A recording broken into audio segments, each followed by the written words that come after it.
नर्मदेहर। नर्मदा परिक्रमा एक विलक्षण अनुभूति के 52वें भाग में मैं आप सभी का स्वागत करती हूँ। इस श्रृंखला को आपको सुनाते हुए मुझे असीम आनंद होता है और मुझे विश्वास है कि इसे सुनते हुए आपको भी उसी आनंद की प्राप्ति होती है। कभी कभी मुझे ज़्यादा समय लग जाता है, लेकिन फिर भी आप लोग बड़ी आस्था, बड़ी श्रद्धा, बड़ी प्रेम से इस अनुभव कथन को सुनते हैं। इसलिए अब 50-51 भाग पूरे होने के बाद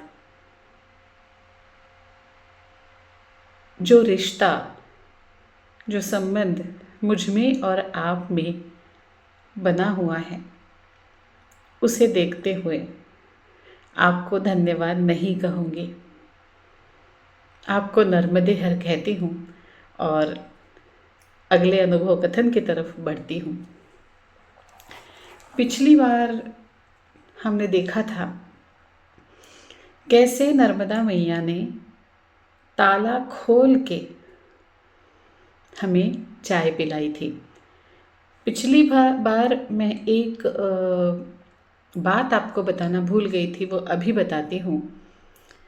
हुआ ये था कि जब बाबा मुझे कह रहे थे कि क्या तुम्हारे नर्मदा आके तुम्हें बुलाएगी और कहेगी चाय पी लो, तब उन्होंने कुछ एक्शन की थी। उन्होंने ऐसा कहा था, मैं थोड़ा सा एक्टिंग करके आपको बताती हूँ। हाँ, उन्होंने ऐसा कहा था, पीछे तो देखती इतना बड़ा ताला लगा है, अब ये ताला खोल कर तुम्हारी नर्मदा मैया आएगी और ऐसे हाथ के ऊपर 2 प्याले रखेगी और बोलेगी, लो माता जी चाय पी लो, मेरे घर में आई हो, ऐसे तो नहीं जाने दूंगी मैं, ऐसे कुछ होने वाला नहीं है, ऐसे बाबा ने कहा था। और जब वो माता जी ताला खोल के चाय लेके आई तो वो ऐसे ही चाय लेके आई थी, हाथ में 2 प्याले रख के। और उनके जो पतिदेव खड़े थे उन्होंने यही वाक्य भी बोला हुआ था, बाबा जी इतनी ठंड है, आप हमारे घर आए हैं, आपको ऐसे तो नहीं जाने देंगे, लो चाय पी लो। अब पिछले 2 भागों में मैं एक व्यक्ति का वर्णन करती हूँ और उसके बारे में बताना रह ही जाता है, तो पहले आज वो पूरा कर लेती हूँ। जब मैं नैकू शास्त्री के घर में रहने जाने वाली थी, मेरे साथ सुदीन पराड़कर काका, मंदार वाइम्बेन लोग थे, तब मैंने आपको बताया था कि मुझे एक पीली साड़ी वाली माता जी दिखी, जिनकी जो बिन्नी थी वो ऐसे ऐसे ऐसे उन्होंने नाग के आकार की कुमकुम में बनाया हुआ था। और पीला मतलब कितना पीला, भड़कीला पीला, जो मेरा कान का है ना उससे भी और पीला। तो इस तरह से पीले रंग की एकदम भड़कीली पीली साड़ी उन्होंने पहनी हुई थी। और जब मैं नैकू शास्त्री के यहाँ जाने वाली थी तब उसने कहा था, छकना भगत के घर में जाओ, छकना भगत के यहाँ पे आपकी सुविधा हो जाएगी। लेकिन छकना भगत का घर बहुत दूर था, इसलिए हम उसके बहुत पहले नैकू शास्त्री के घर में रुक गए थे। उसके बाद भी ये माता जी मुझे मिली थी, कहाँ की बात है, उसके बाद भी ये माता जी मुझे दिखी हुई थी। जब हम भोजन करने के लिए, मैं बाबा पीछे रह गए थे और मंदार, सुदीन और पराड़कर काका आगे चले गए थे, तब भोजन के बारे में भी इन्हीं माता जी ने मुझे बताया था। और इनकी जो बिंदी थी नाग जैसी, उसे देखते हुए वो मेरे विशेष रूप से याद रही थी। अब तीसरी बार वो मुझे जब दिखी, जब मुझे बंद घर में से चाय पिलाई गई। कुछ ध्यान में आ रहा है आपके? जब जब मुझ पर ऐसा समय आया कि अब किसी ने मेरी सहायता करनी ही चाहिए। उस वक्त वो पीली साड़ी वाली माता जी मुझे दिखी थी। अब आप बताइए मैं क्या कहूँ, कौन थी ये पीली साड़ी वाली माता जी? आप भी वही सोच रहे हैं जो मैं सोच रही हूँ। मेरे हिसाब से तो पीली साड़ी वाली माता जी मेरी नर्मदा मैया ही थी, क्योंकि जब अपने बच्चों को ज़रूरत होती है तो नर्मदा मैया दौड़ के आती ही है। इसके बाद हम धर्मदाय से आगे होके डही ना जाते हुए कुआं की तरफ गए। बीच में धर्मदाय में बहुत अच्छी भोजन प्रसादी का आनंद लिया। अब होता ये है कि हम परिक्रमावासी बड़े ही थके हारे हम लोग आगे जाते हैं, और ये जो स्थानीय लोग हैं वो हर प्रकार से इतनी अच्छी सेवा हमारी करते हैं कि जिसको कोई पारावार नहीं रहता, जिसको कोई लिमिट नहीं रहती। तो इसी तरह धर्मदाय में जब हमें बुलाया गया तब हमें दाल बाटी की भोजन प्रसादी दी गई। मैं मूलतः महाराष्ट्र की निवासी हूँ और यहाँ पे दाल बाटी नहीं बनती है। ये जो खाद्य है दाल बाटी, ये मध्य प्रदेश राजस्थान में ज़्यादा बनता है, और इसलिए मुझे दाल बाटी खाने के साथ साथ पचाने का इतना अनुभव नहीं रहा है। और आपको तो पता है, जब परिक्रमावासी किसी के घर भोजन करने के लिए जाते हैं तो बड़े प्यार से, बड़े स्नेह से, बड़े आग्रह के साथ हमें खाना खिलाया जाता है। एक बाटी और दाल मेरे लिए बहुत ही ज़्यादा संतुष्ट करने वाला भोजन था, लेकिन घर के लोग, परिवार, इन्होंने बड़े आग्रह के साथ, माता जी एक बाटी में आपका खाना हो गया, ऐसे कैसे चलेगा, आपको तो एक बाटी और खानी ही पड़ेगी, ऐसा बोल के बड़े ही प्यार से और एक बाटी मुझे बिल्कुल खिला ही दी। बड़ी स्वादिष्ट भी थी, खाते समय मुझे बड़ा मज़ा आया, बड़ा आनंद भी आया। लेकिन दूसरे दिन सुबह से मेरा पेट दर्द करना शुरू हुआ। हम चल तो रहे थे, मेरा पेट भी दर्द कर रहा था और मैं चल भी नहीं पा रही थी।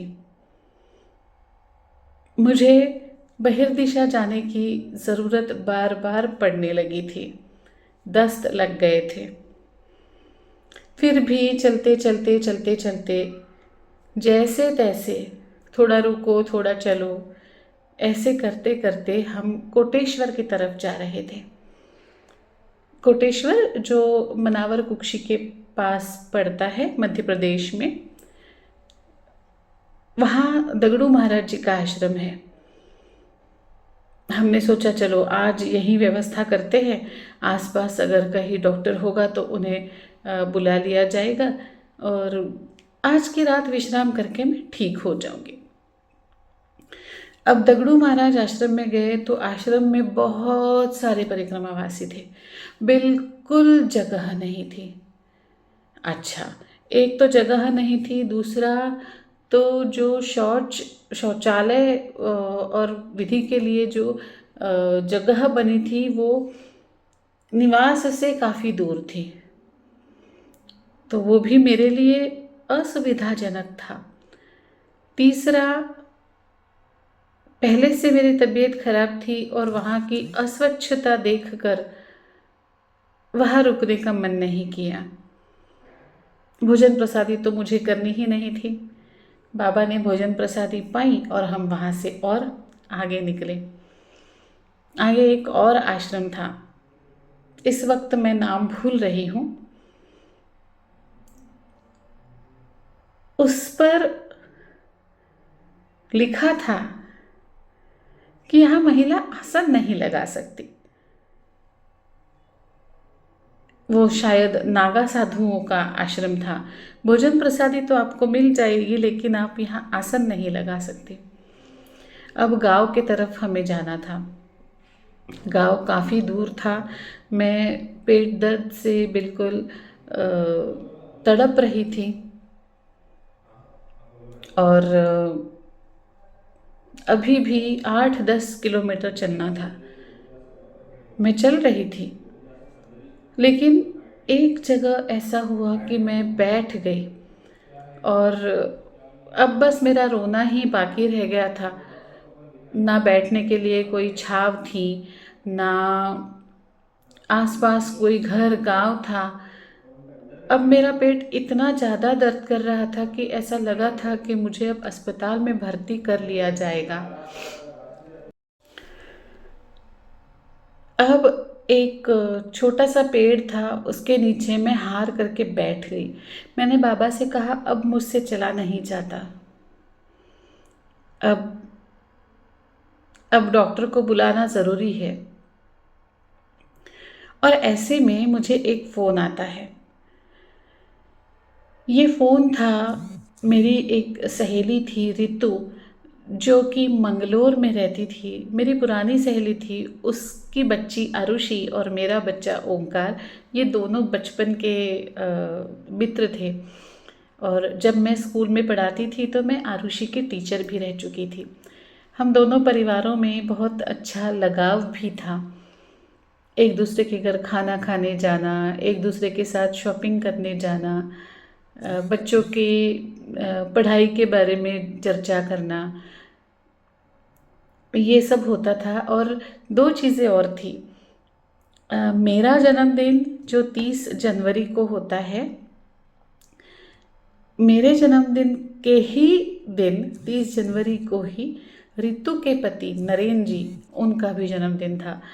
और मेरे पति सचिन, इनका जन्मदिन 14 नवंबर को और रितु का 17 नवंबर को। तो कई बार ऐसा भी होता था कि हम लोग अपने जन्मदिन के एक साथ मनाते थे। जैसे 30 जनवरी को भी हम एक साथ मनाते थे और 15 या 16 नवंबर को भी हम एक साथ जन्मदिन मनाते थे। तो एक तरह से देखा जाए तो एक ही घर, जिसे इंग्लिश में हम एक्सटेंडेड फैमिली कहते हैं ना, तो वैसे थे। और उन नरेंद्र जी का मुझे बस पूछने के लिए फ़ोन आया कि कहाँ तक आई परिक्रमा, कहाँ पे आप पहुँचे हो। मेरे दिमाग से ये बात निकल गई थी कि नरेंद्र जी कुक्षी के रहने वाले हैं। इस वक्त कुक्षी से मैं मात्र 13-14 किलोमीटर दूर थी और उनका फ़ोन आया और उन्होंने पूछा कहाँ तक पहुँचे। मैंने कहा कोटेश्वर तक पहुँची। कैसे हो, तुम्हारी तबीयत ठीक नहीं लग रही है, आवाज़ बिल्कुल नीचे गया हुआ लग रहा है, स्वर अच्छा नहीं लग रहा है। तो फिर मैंने परिस्थिति उनको बताई कि ऐसा ऐसा हो रहा है, मुझे दस्त लगी है,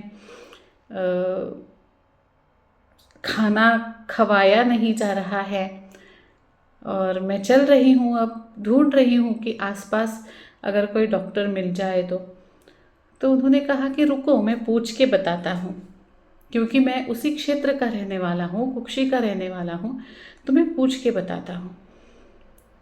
और 10 ही मिनट बाद उनका फिर से मुझे फ़ोन आया और उन्होंने कहा कि अब जो मैं बोल रहा हूँ वो ध्यान से सुनो, इस पर मुझे कोई चर्चा नहीं चाहिए। यहाँ तुम्हें लेने एक गाड़ी आएगी, तुम्हारी परिक्रमा के मार्ग पर मैं गाड़ी में तुम्हें नहीं भेजूंगा, लेकिन मेरा छोटा भाई और उसकी पत्नी अब तुम्हें लेने आ रहे थे। वो तुम्हें डॉक्टर के पास ले जाएंगे, वहाँ से वो तुम्हें सीधा घर ले जाएंगे। तुम्हारी तबीयत ठीक होने के बाद वो तुम्हें वहीं छोड़ेंगे जहाँ से तुम गाड़ी में बैठी हो। कुक्षी जो पड़ता है वो परिक्रमा मार्ग में नहीं आता, इसलिए परिक्रमा में तुम गाड़ी में बैठी ऐसे कभी मत सोचना। उस वक्त मुझे ज़रूरत भी थी। थोड़ी ही देर बाद गाड़ी आई। नरेंद्र जी के छोटे भाई और उनकी पत्नी हमें लेने आए। कुक्षी में ही सीधा एक डॉक्टर के पास मुझे लेके गए। वहाँ जैसे मुझे लग रहा था कि मुझे भर्ती किया जाएगा, वहाँ मुझे सलाइन लगाई गई और उसके बाद वो मुझे घर ले गए। मैं जब तक घर पहुँचती हूँ तब तक एक रूम मेरे लिए तैयार करके रखा था जो मास्टर्स बेडरूम था। माँ, नरेंद्र जी की माता जी वो घर में थी और आते बराबर उन्होंने पहले मुझे नींबू का शरबत पिलाया। तुम थक गई हो, थोड़ा थोड़ा करके इसे पी लो। उनके शब्दों में एक डांट थी, एक अधिकार था और एक स्नेह था। शरबत पीने के बाद उन्होंने मुझे गले लगाया, मेरे सर पे से हाथ फेरा और कहा, अब तुम मेरे पास आई हो, माँ कहती हो ना मुझे। जब माताजी रितु के यहाँ आते थे तब मैं उनसे मिली थी पहले, और अपने दोस्तों की, अपने मित्रों की माताजी को माँ ही मैं संबोधित करती हूँ, क्योंकि चाची, आंटी, मामा, मामी इस तरह से मैं नहीं बुलाती। वो मातृतुल्य पितृतुल्य ही होते हैं, इसलिए मेरे सारे ही दोस्तों के माता पिता को मैं माँ और बाबूजी ही बोलती हूँ। तो उन्होंने कहा, माँ कहती हो ना मुझे, अब माँ के पास आ गई हो तो डर किस बात का। अब तुम्हें यहाँ आराम से रहना है, जब तक तुम्हारी तबीयत ठीक नहीं हो जाती तब तक रहना है। ये थी 6 जनवरी। अब उस दिन तो मैं बड़े अच्छे से रही, आराम किया मैंने। मैं दिन भर सोती रही। रात में माँ ने मेरे लिए नरम सा दही चावल बनाया था और मैं रात में भी सोई। और सुबह जब मैं उठी तो मेरे लिए एक और सरप्राइज़ था। सरप्राइज़ ये था कि नरेंद्र जी आए हुए थे। अब मैंने आपको बताया मेरा जन्मदिन 30 जनवरी को होता है। अब ये जो परिवार है, भावसार परिवार है इनका, और गायत्री उपासक है नरेंद्र जी के घर के सारे ही लोग। इनके यहाँ जन्मदिन मनाने की एक बहुत ही अद्भुत विधि होती है, क्योंकि गायत्री परिवार से हैं तो जिसका जन्मदिन है उसके हाथों से गायत्री यज्ञ किया जाता है, जिसका जन्मदिन है उसकी आरती उतारी जाती है। घर के सब लोग अपनी अपनी सोच के हिसाब से अलग अलग गिफ्ट उन्हें देते हैं, छोटे मोटे गिफ्ट उन्हें देते हैं। फिर शाम को छोटा सा भजन रखा जाता है, उसमें आजू बाजू के लोगों को बुला करके प्रसादी और चाय नाश्ता दिया जाता है। शाम को मंदिर में जाके दर्शन किए जाते हैं और घर आने के बाद सब लोग मिल के खाना बनाते हैं और उसके बाद एक साथ बैठकर खाना खाते हैं। इतना सुंदर ये विधि है। नरेंद्र जी आए थे, वो 7 तारीख थी। माँ ने कहा, नरेंद्र तुम आए हो तो अब तुम्हारा जन्मदिन मना के ही जाना है। घर में उनको आलोक कहते हैं, तो माँ ने कहा, आलोक अब तुम्हारा जन्मदिन मना के ही जाना है। तो नरेंद्र जी ने कहा कि सुरुचि का भी जन्मदिन 30 तारीख को होता है।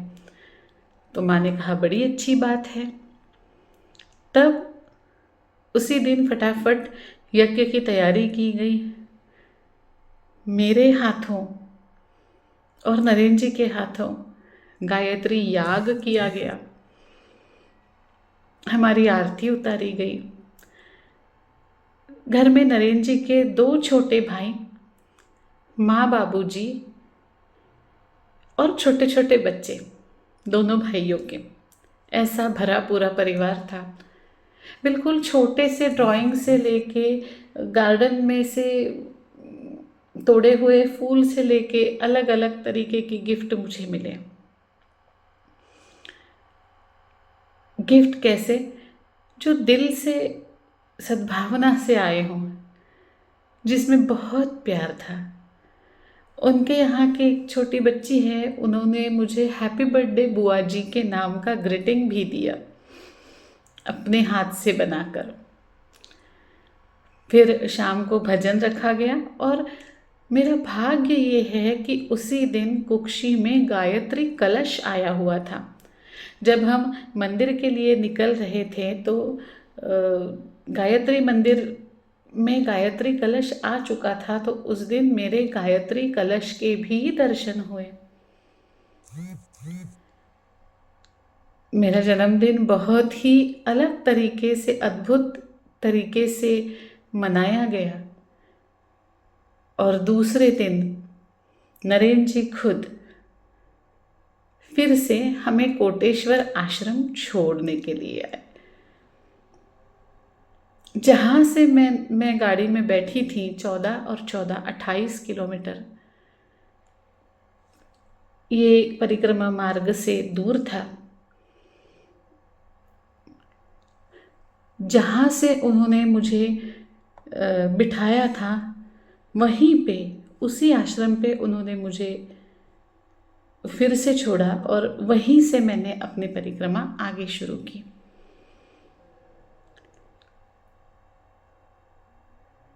आज भी माँ को मैं कुक्षी माँ बुलाती हूँ। मैंने उनका नाम, क्योंकि कुक्षी की है इसलिए मैंने उनका नाम कुक्षी माँ रखा है।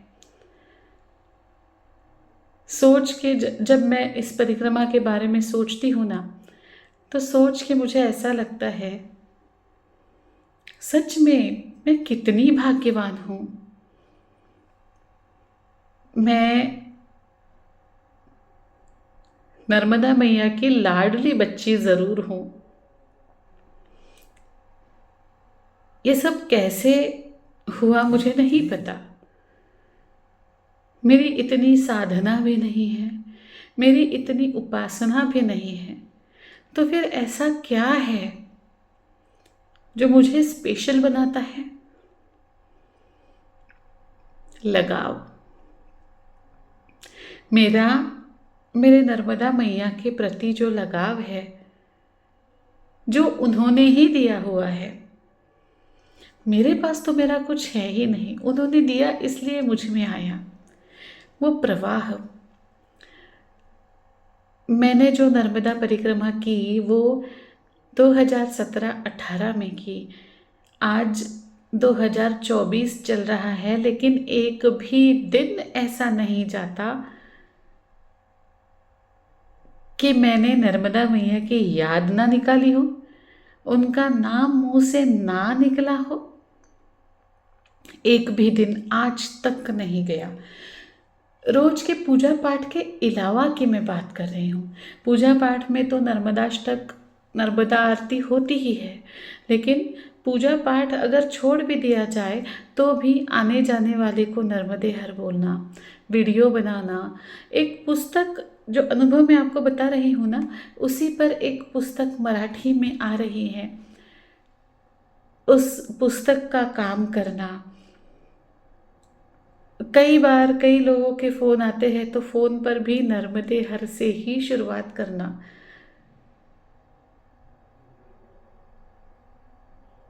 मुझे लगता है कि अब मुझे याद उन्हें करना नहीं पड़ता। जब उन्हें लगता है कि हाँ, इसके मुख से मेरा नाम निकलना चाहिए, तब वो ऐसा कुछ कर ही देती है कि मेरा नाम निकल जाता है। हूँ ना मैं भाग्यवान। मैं बहुत बहुत ही भाग्यवान हूँ। इसीलिए शुरुआत में ही मैंने आपको कहा था कि मुझे बड़ा आनंद आता है ये अनुभव जब मैं आपको सुनाती हूँ तब। नमस्कार, मैं डॉक्टर सुरुचि अग्निहोत्री नाइक तन्य क्लिनिक में आप सभी का स्वागत करती हूँ। क्या है तन्य क्लिनिक? स्क्रीन पर आप एक फ़ोटो देखेंगे, उसमें लिखा हुआ है तन्य क्लिनिक आपके लिए क्या क्या सर्विसेज लेकर आता है। आज बात करूँगी टिश्यू सॉल्ट थेरेपी या मिनरल थेरेपी पर। मिनरल थेरेपी या टिश्यू सॉल्ट थेरेपी एक ऐसी चिकित्सा पद्धति है जो हर एक बीमारी पर प्रभावित रूप से कार्य करती है। टिश्यू सॉल्ट थेरेपी या मिनरल थेरेपी के कोई भी साइड इफ़ेक्ट नहीं है। क्यों नहीं है? क्योंकि इनमें कोई भी दवाइयाँ नहीं होती, मात्र खनिज या मिनरल होते हैं। जब हमारे शरीर में इन खनिजों का या मिनरल का इम्बैलेंस हो जाता है तब हमें कोई भी रोग उत्पन्न होता है। कोई भी रोग कल नहीं था और आज आया, ऐसे नहीं होता। वो धीरे धीरे ही होकर के आता है और वो मिनरल के इम्बैलेंस से होता है। हमारे शरीर में मिनरल्स ऑलरेडी है। हम ऊपर से मिनरल सॉल्ट थेरेपी में सिर्फ सही मिनरल्स सही तरीके से आपको देते हैं, जिसके कारण आपके रोग दूर हो जाते हैं। इसमें कोई केमिकल, कोई ड्रग, कोई एलोपैथी मेडिसिन नहीं है, इसीलिए इसका कोई साइड इफ़ेक्ट भी नहीं होता।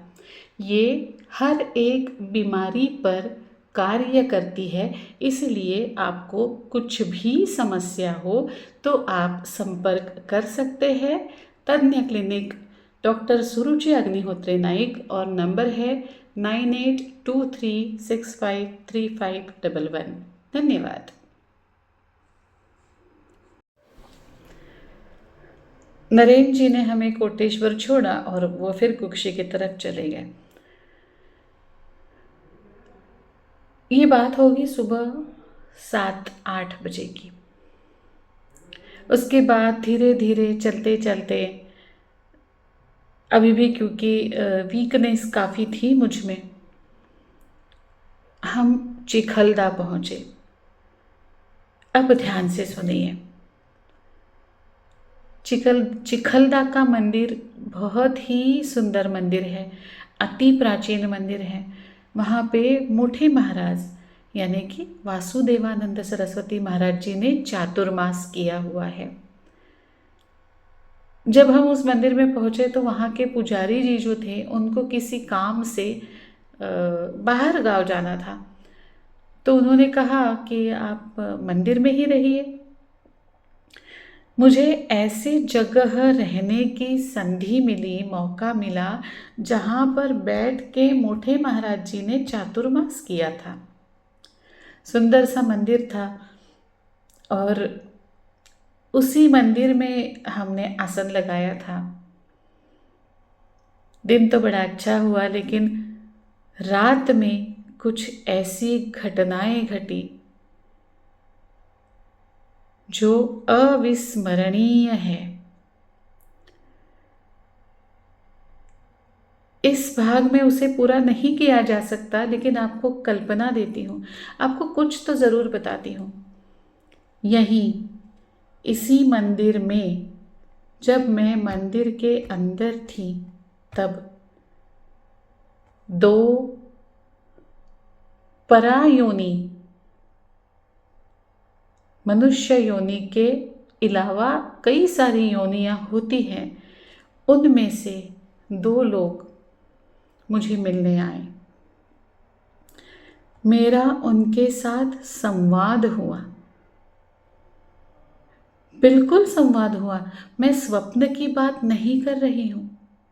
जो हुआ वो स्वप्न नहीं था। मैं जाग रही थी, मैंने देखा उन्हें, मैंने उनसे बात की, उन्होंने मुझसे बात की। एक थी बड़ी ही बुजुर्ग सी दादी,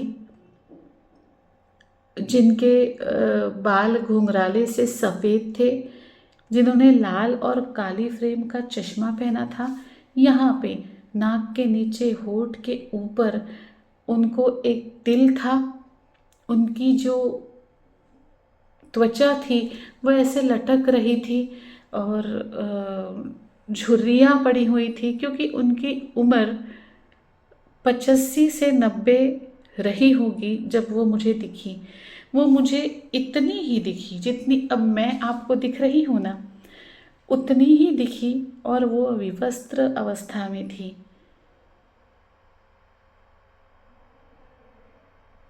वो मुझे कुछ मांग रही थी।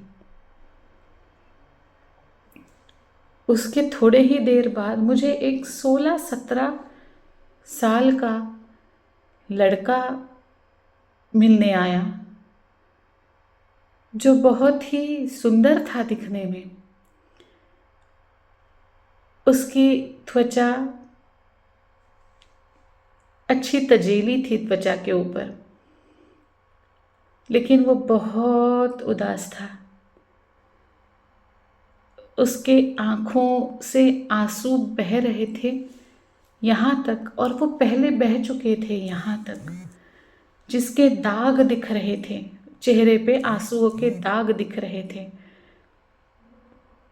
उसके भी बिल्कुल यहाँ पर तिल था। उसकी आंखें हूबहू दादी जैसी थी।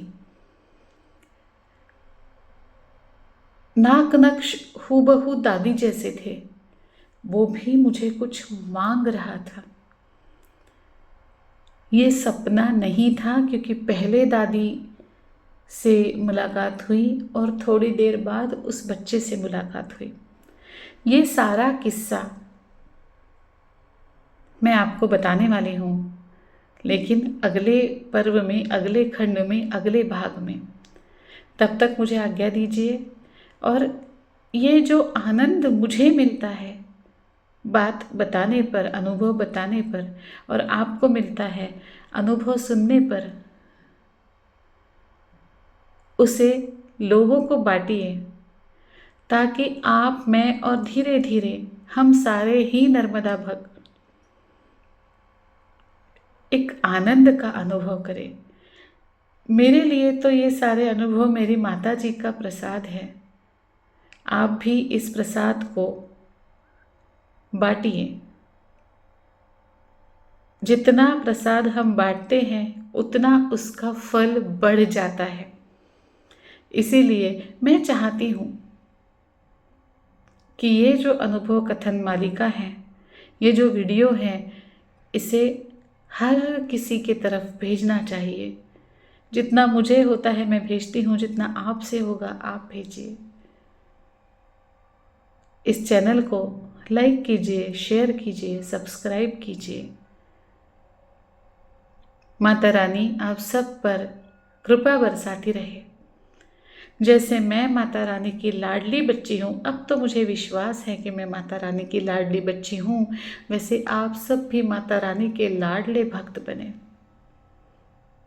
यही प्रार्थना नर्मदा जी से करना चाहूँगी, नर्मदा मैया से करना चाहूँगी।